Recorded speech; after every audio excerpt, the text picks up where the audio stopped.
Welcome back to the Grow Your B2B SaaS podcast. In this podcast, I interview industry experts on every topic related to growing a B2B SaaS. This is the second summary episode you're listening to, focused on how to grow from 10K MRR to 10 million ARR. So if you're on that journey right now, make sure to listen to this one, because we basically asked the 20 guests in the entire season what kind of advice would they give a founder who's on their way growing to 10 million ARR, and we combined all their answers in this single episode. If you haven't reached a 10K MRR yet, listen to the previous podcast because we'll basically cover that topic. My request, if you like this content, please give us a thumbs up, subscribe, a follow, a review, so we can help other founders like yourself. For now, let's just dive right in. In episode 1, I interviewed Wes Bush regarding product-led growth. So when you're trying to go from that, it depends obviously how big your team is, but when you're trying to make that big of a jump, there's a lot more alignments that you need to do. And so one of the reasons why, like in our product-led go-to-market training, when we teach it and implement it in businesses, it's actually a weekly kind of coaching call with the entire leadership team, because when we go through these same components in the product-led go-to-market motion, what's really cool is that when you create that buy-in and alignments at each stage, they implement it because it's their idea. There's less resistance. Whereas if it's like, no, here's how we're going to scale it to 10 mil, and this is the product-led motion, and this fancy consulting comes in and shares it all, it almost never gets implemented. So it has to come from the people, and then you have to build being product-led as a capability in the rest of the company. And so if you go through that product-led go-to-market system a few times, you will definitely build that long-term capability. In episode 2, I interviewed Asia Arangio on how to audit your SaaS growth. So I'm actually going to break it out into, so let's go from 10K to 80K MRR, which would get you to the million-ish. I think it's 83 or whatever. But so from 10K to 83K MRR, getting to the million, the biggest differences here are doubling down on the channels that generate the best paying customer, getting violently aggressively clear about who the best paying customer actually is and what the context is upon which they are buying the software. Too many teams get way too distracted on the way to a million. They get super distracted. They think they have to be everything to everyone. They think that they have to scale and grow many different parts of the product, and they don't necessarily have to. They actually need to instead focus on best paying customer, creating value, delivering value. That's the trifecta. That's what gets you to a million. That plus channels. We need to have a way to generate the best paying customer, and ideally it's with a channel that is cost effective. As we've discussed, it's getting more and more expensive. Your pricing and monetization is part of the story as well. But once we get to a million plus, so a million to 5 is very different in my opinion than 5 to 10. 1 to 5 is usually, oh shit, we're figuring it out. And their teams are figuring out processes for the first time. Teams are also figuring out how do we actually all work together to accomplish the mutual goal? Usually also, this is when they discover that they're actually not as good at product management as they think that they are.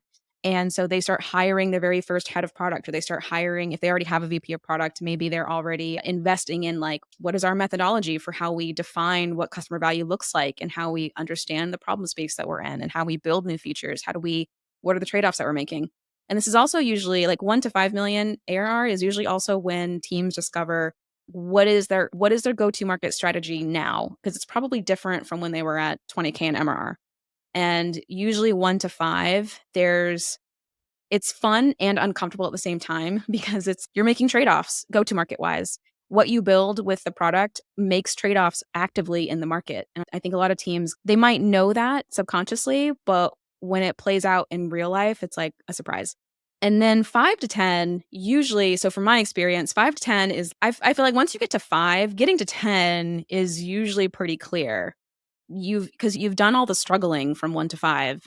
You're probably pretty crystal clear on go-to-market strategy to an extent. You're clear, here's how we're positioned, here's what we're ultimately, here's what we're providing to the market. Here are maybe not just one best paying customer, but here's our top 2 to 3 segments. Here's how we go to market to each of those segments. And really 5 to 10 ends up being more about team and people and culture, I find, and making sure you've got the right people in the right seats to do the good work. And then 10 beyond. So I can give the picture of 10 to 50, for example, because I've seen this too. This is where go-to-market strategy now changes, and now we're making decisions and trade-offs about our position in the market. And this is where product development, product management, this actually becomes crucial. And also too, we start to see companies make acquisitions. We start to see companies really building their brand. I think about HubSpot, actually, thinking about like, how does HubSpot do what HubSpot does? When they were in that 10 to 50 space, they were making very specific investments in certain parts of the market to acquire like their market share. And then of course they're huge now. But yeah, it's a different race. But that's the advice I would give. In episode 3, I interviewed Emerick Arnault on his lessons learned bootstrapping B2B SaaS to 20 million ARR in revenue. Find what makes you unique. Find something that allows you to tell a story that makes you unique. Think about this. If you are like many other solutions and you get on because you've worked your ass off to get to 10K, so you've created some lead generation and you got a lead coming in and they come to your demo and they ask you, oh, I'm comparing you with X. Let's say X is your well-funded biggest competitor. I'm comparing you with X. What makes you different? If you don't have a compelling story at that point to tell, you're probably going to lose the deal. Because at the end of the day, they want to be able to go with the biggest, the safest, the ones that everybody recognizes as the market leader.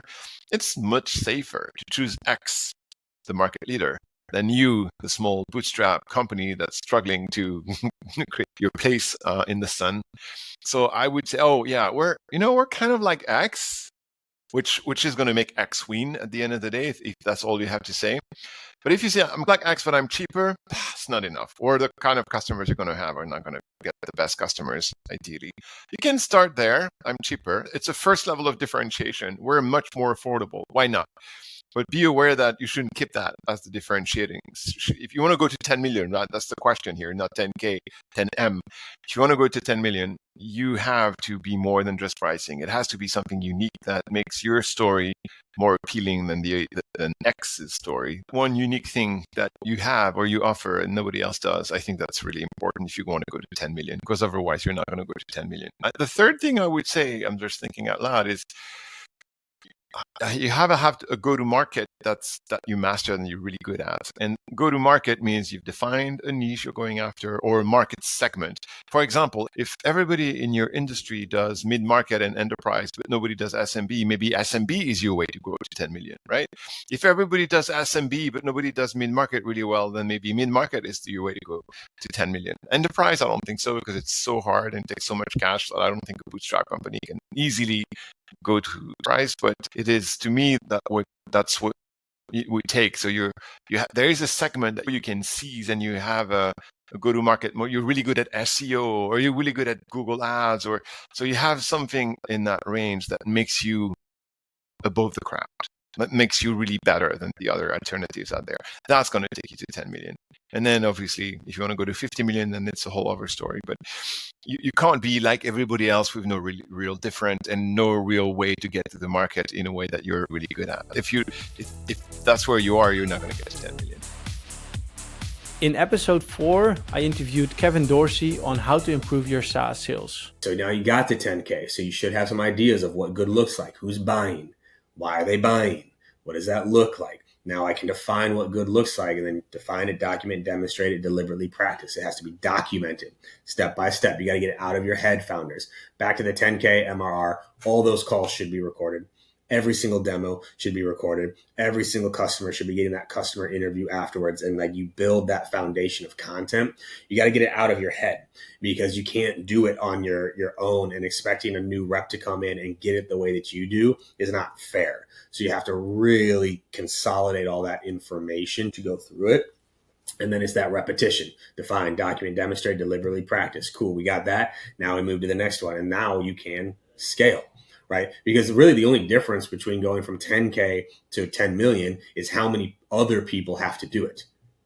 Like, how many other people have to do it. You can get to 10K on your own. In fact, you should get to 10K on your own. Like, personally, I believe a lot of companies should be able to get to 1 million on their own.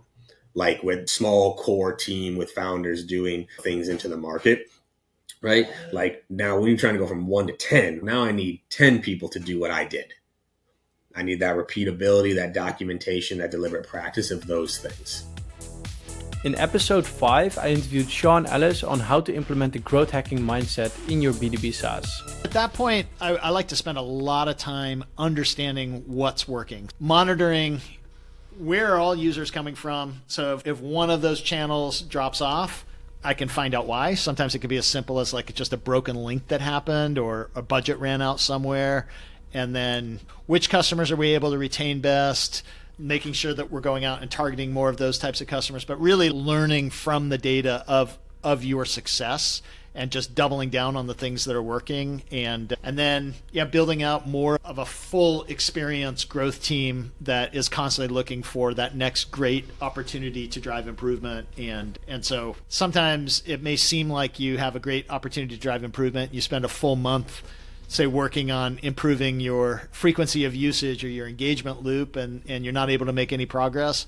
Maybe you were more optimized there than you thought you were. And so that's okay. Then you focus on a different area. That's why I don't like to do real long-term, a 6-month campaign on one area, because if you're wrong, then you end up burning a lot of resources. So I'll do max 45-day kind of focus area. And then after that 45 days, I may say, oh, let's do another 45 days or another 30 days if we made a lot of progress, but it's just easier to switch off to something else if the opportunity wasn't as good as you thought it might be. In episode 6, I interviewed Dirk Salmer on how to prepare your SaaS for an exit.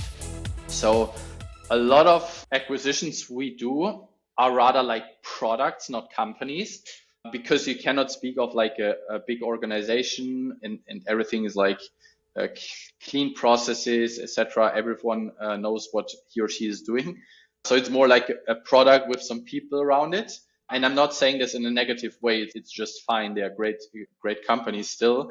But I think if you want to be at like 5 million ARR and beyond, I think you have to build a company, because otherwise I've rarely seen that these small bootstrapped companies are getting beyond 5 million, because the founders don't want to manage a large team and build a second line of management, and they want to be involved and stuff.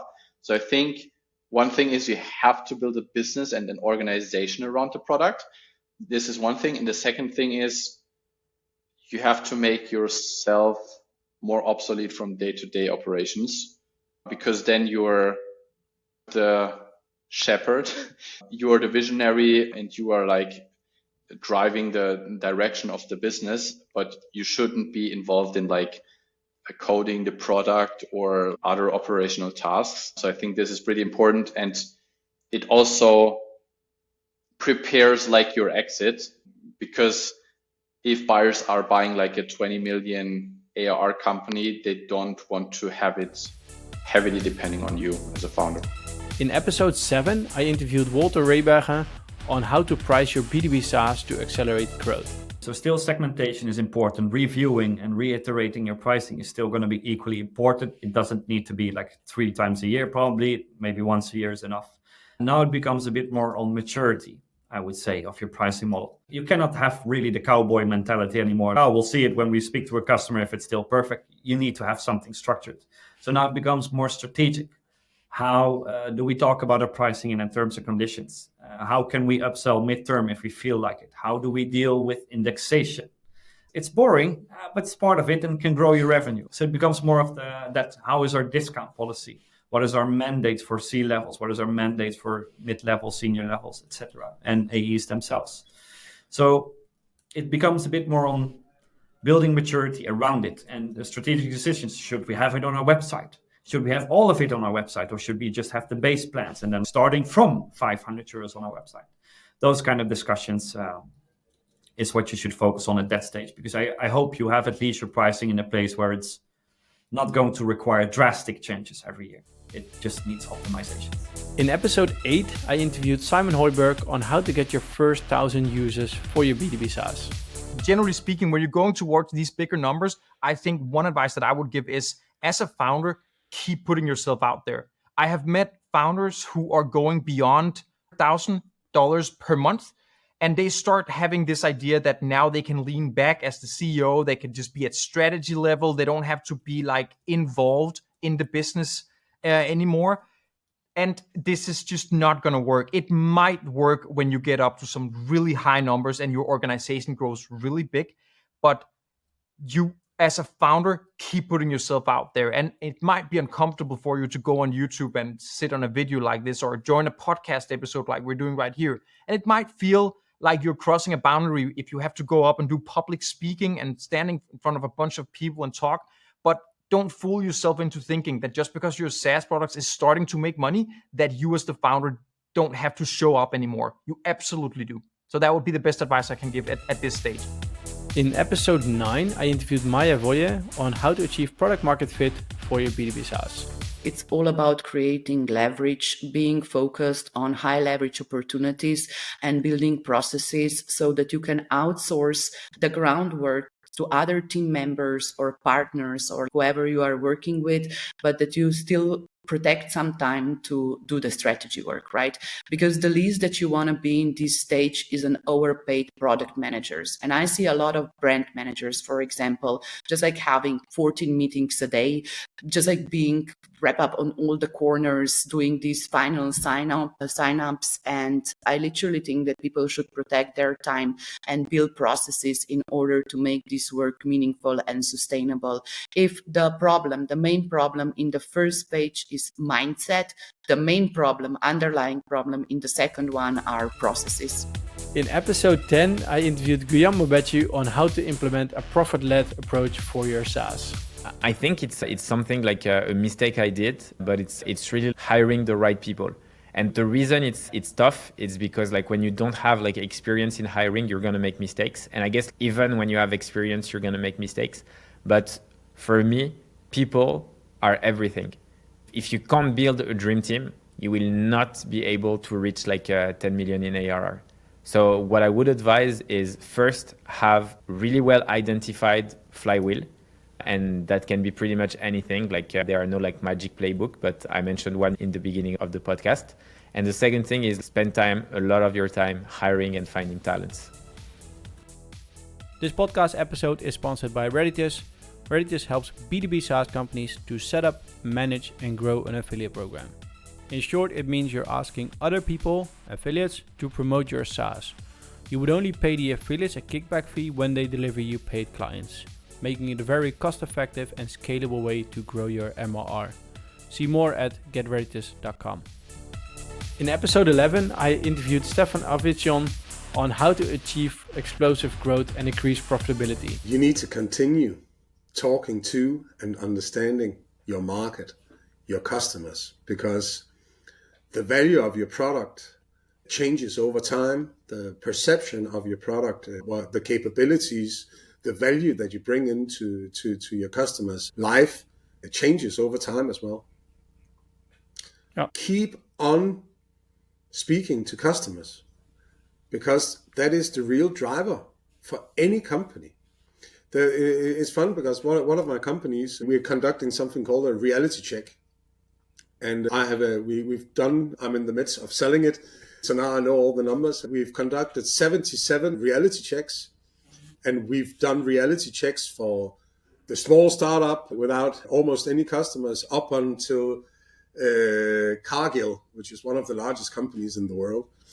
What I've learned with these 77 reports is that only 1 in 20 leaders, it doesn't matter how big your company is, it doesn't matter how old it is, it doesn't matter how young you are, only 1 in 20 founders know why the customers buy from them. And I find that really weird because in reality, the only reason you have a company, Johan, is because you have customers.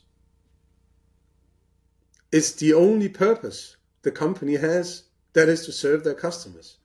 Yep. So if you don't understand what your customers want, how the fuck are you going to lead your company towards success? In episode 12, I interviewed Chris Walker on how to unify sales, marketing, and SDRs in your go-to-market strategy. As you start to get into the 10 to 20 million ARR range, at the low end 50, at the high end 200 employees, that a lot of processes start to break. A lot of internal communication methods start to break. That you have a lot of different people running, and misalignment between departments and teams starts to become very apparent, especially in go-to-market. And oftentimes that a business that gets there, especially if you're getting there fast, will quote unquote hit a ceiling where something fundamentally needs to change in the business, which isn't always about go to market. It could be sales and marketing, but it could be product, it could be operations, it could be culture. There's something that needs to change in the business to unlock that next potential growth trajectory. And so that's business advice overall. It's not go to market's the only thing that breaks as your company scales. And being able to try and identify, and sometimes it can take a long time to tease out. It can take years to really tease out what is the thing that's holding us back, or what are the assumptions that we had about how our business will grow or about what our customers do that are no longer serving us, and being able to clearly identify that, be able to make a change, and then boom, almost overnight, you're able to unlock that next phase. When it comes to go to market specifically, I think it's just an undeniable obsession with what do my target customers want? What do my target customers do every day? And a parallel obsession with how do we deliver a profitable, sustainable, successful go-to-market motion where our business continue to grow and scale in this new world where it's not growth at all costs, and we're not going to burn hundreds of millions of dollars to maybe get 10, 20, 30 million ARR. I think those are the two things: obsession with customers, and then an obsession and a commitment to building your company in a different way than what historically people did. And a lot of people that have built a company by raising a lot of money got to 100 million ARR. Sure, the founders took secondary, but every other person on the cap table that thought they were going to make $1 million, now their shares are worth $0 because valuations are down. The company's not growing anymore. They have to fire sale. It's clear that it's emerging that there'll be a different way to build technology and SaaS companies. It doesn't involve such a heavy hyper growth, raise money and burn that money. I think we'll have a more thoughtful conversation about growth moving forward. In episode 13, I interviewed Chris Orlob on how to turn discovery calls into customers. I would think they need to standardize their sales process. So 10K MRR, you don't need a standardized sales process. You don't even have product market fit at that point, right? Or maybe you just have an inkling of product market fit. As you start to scale, once you hit, say, $3 million in ARR, now you're starting to scale. You need to have a predictable, repeatable sales process that a 25-year-old kid can follow. So here's how we do our first call. Here's how we set it up. Here are the questions we ask. Here's what we're trying to do. Here's what our second call looks like. Here's what our third call looks like. You can color outside the lines a little bit, but here's your compass. This is your roadmap for closing deals. And then putting a sales management team in place so that they can, I don't want to say quality check, but for lack of a better word, quality check the sales team to make sure they're following a process. And if the sales team isn't following the process, understanding why. Do they think the process sucks? That's a problem. Maybe you need to change the process. But it's really hard to scale to, if you sell B2B to 10 million, 20 million and beyond, if you don't have some standardized stages of your sales cycle and exit criteria you're trying to knock off during each one of those stages. In episode 14, I interviewed Cameron Hay on how do investors analyze SaaS businesses. My advice would be make sure you've got your numbers in order, because investors are going to go through your data points in a huge amount of detail, and you really want to be making sure that you are making those data-driven decisions to help you grow and make sure that you're ready for these conversations. And coming back to the point we made earlier, where actually you're getting the most out of your investors, and they are industry experts, they are very knowledgeable, and they see so many different businesses that if you've got all this data and it's cleanly presented, they're able to actually help you grow and be able to help you understand what else is going on in the market. In episode 15, I interviewed Matt Wolach on how to scale your SaaS to 1 million MRR using processes. Let's say you're going to that from that 10K to 10 million. You've got to have all sorts of process in place. You need marketing processes, you need your sales processes, you need your team processes. It can't happen without that. And I can't tell you how many clients I take on in the 3 to 4 million range, and they're just all over the place, very scattered, and they don't have process for this, they don't have process for that. And they admit it, they realize it. And that's what happens when you grow quickly. Oh, we just through brute force and effort just made it happen. But in order to really get to that 10, you have to have the process and the structure laid out so you know exactly what's going on here. So anybody you hire knows exactly what's going on at each phase, and it makes it simple to plug people in, and they can take off and they can be excellent at what they're doing. Process is king getting to 10 million.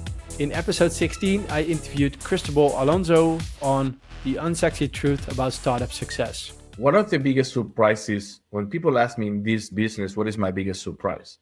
It's always been that whatever was working doesn't work anymore. So when you go to pre-Series A, the way you have grown doesn't mean that's the way you want to grow, right? So I think the biggest piece of advice to CEO is do not think this is a cookie cutter recipe, right? So really measure everything you are doing, because most likely the way you're going to grow to the next stage, to 10 million, then to the 100 million, is going to be very different to the way you grow until now. And the only way to do that is to measure. And I think when you're at that level, you have enough metrics and numbers, and you need to measure everything. I think we're very intuitive on the first stages, and it makes sense because there is not that much data, even if you still have opportunities. I think we need to go into measuring much more, having that data to make decisions. And then I would say two things at the same time is, one is keep listening to the customers, find ways to keep listening to customers. You think you're 10 million, you're big. The corporate is making 150, 200 million, right? So your difference is, can you keep talking to the customer and be more agile as they are, right? And to me, is that don't start being afraid of making mistakes, because now the mistakes have become more expensive. But you cannot be afraid to make mistakes, right? And keep maintaining the culture of the company as much as you can. It's going to be very difficult. 50, 100, 200 people, 300 people, those are different type of animals. But I think if you make those places still special to work at. So you have to grow, that's your focus, but keep building a great company, no matter what. And I think that is going to make a difference, because best talent is, at the end of the day, is still the best recipe to keep going. In episode 17, I interviewed Dustin House on how to set up affiliate marketing for your B2B SaaS. That next level in this affiliate marketplace is the highest potential you're going to have are those long ranking SEO articles. So being that your brand has got some leverage now and has grown to a certain recognizable factor, now you can get those bigger players that you might not have been able to get a hold of in the early phases of your company. So leveraging the fact that other affiliates are having success with your program is a really good step here, and making some case studies that can go along with your outreach campaigns of, like, when you get a bite, that you can share that kind of success story with some of your other partners. Really good fit for getting them to that next level. But the real secret in all of this is what's ranking on Google today. And are there any affiliates in that first SERP for the keywords that you want to rank for? And can we get on those pages that already exist there? Because those are going to be huge difference makers in your affiliate program if you can get onto those sites. What is it going to take to get on those sites? Because they know the value of their publications, of their listicles, and getting on those lists themselves. It might be a very hard task, but absolutely worth it if you have the tenacity and the wherewithal to talk your way onto those lists.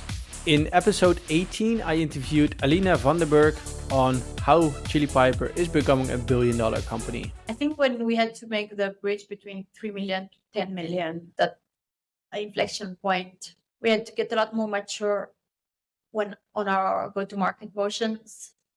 Our events motion was pretty mature. Our social media was pretty mature. Our partnership function was also pretty mature.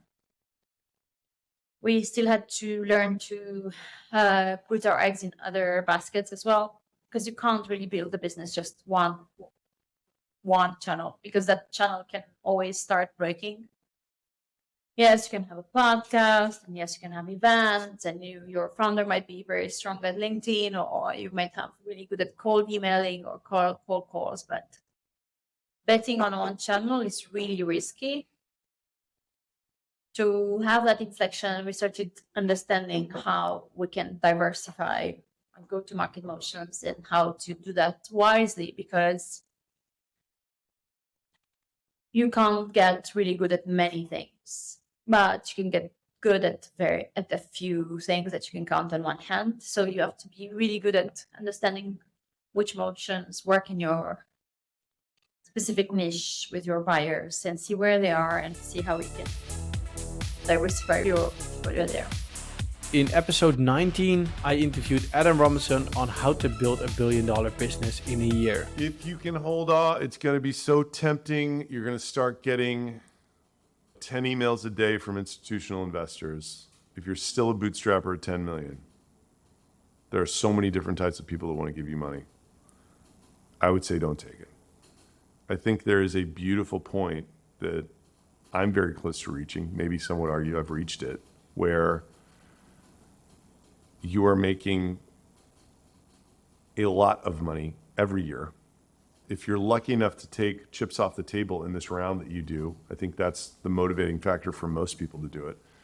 From what I understand, they don't provide that much value. I think at best they can be not a part of your world, and at worst they can ruin your life. It's like this pitch of, oh, we're going to give you go-to-market advice or whatever. You don't need it. Nobody, they're not really going to help you hire that much. So I would say, man, if you can just kick that bootstrapping thing down the road a few more years, you could get to this dream world where there's a lot of revenue, the business is substantially de-risked, like you're paying yourself a lot every year. And if you hit 10, you're on your way. At the end of the day, the potential business growth of a SaaS is related to churn rate. I don't know what the numbers are, but you gotta have pretty high churn to stop out at 10. If you don't, definitely don't raise money. And if you do, you're probably not gonna be able to raise money anyway. In episode 20, I interviewed Jim Yu on how to sell enterprise SaaS. Once you're trying to move to 10 million, once you have your first million, you really want to then take that pattern and solve for the problem of how do you make it repeatable, right? Scale to 10 million is all about how repeatable it is. So you need to then be able to take the target market, sales pitch, the value proposition, the sales pitch, the onboarding, the implementation, and turn it into a methodology and have it be something that can be easily taught to people. This is the critical thing in enterprise is the ramp for all those functions is very important. You have to be able to take a person of a certain experience set, teach them the formula that you've built, and then have them be able to learn it typically within 3 months. You're gonna hire them, they're gonna go through onboarding, and they're gonna get trained, and it's gonna take them about 3 months before they get to the kind of sea legs underneath them and they start to become productive. And so each one of these pieces to the 10 million push is all about making it repeatable and where you can turn it into something that is a formula, that is a series of playbooks that you can teach to each of these team members that you're going to bring on into these functions. And you're going to specialize those functions, right? So you can take the formula that you built, specialize it, and then make it repeatable for all the different types of people that you're going to bring in across that specialized sort of set of teams. And that's the end of the summary episode, which are my personal favorites. I hope you enjoyed listening to this because you get so much value in such a short amount of time. If you enjoyed any of the episodes, make sure you actually go ahead and listen to the full one.